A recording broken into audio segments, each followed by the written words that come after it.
Ayon sa ilang learners at guro, naging adjustment period daw ang panahon ng PBBM administration dahil sa pagbabalik sa old school calendar. Narito ang report. Pagbangon mula sa pandemya ang taong 2022 kung kailan umupo bilang Pangulo ng Bansa si Ferdinand Marcos Jr. Transition period ito ng pagbabalik sa face-to-face classes ng learners sa mga paaralan.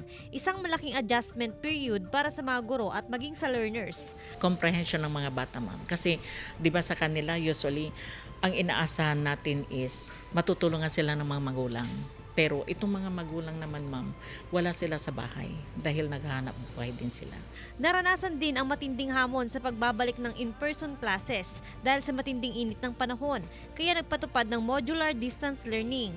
Sa panahon ding ito, unti-unting ibinabalik ang old school calendar o pag-uumpisa ng klase sa Hunyo na magtatapos sa Marso. Nakapokus kami doon sa DepEd Vision Mission, which is yung primary condition, yung focus namin ay yung talagang learners at kung ano yung mga programa na ibinababa sa taas, yun yung aming binibigyan ng parang actions.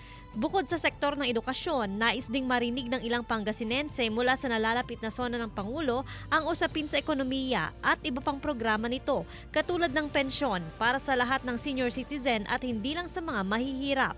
So, dapat kahit na pensyonado, na kahit maliit na sweldo, dapat kasali rin yung mga ganon sitwasyon. Kasi tulad ngayon, halimbawa, ang pension mo ay 2,000 plus lang. Tapos yung mga tumatanggap ngayon, 1,000. Joan Punsoy, One North, Central Luzon.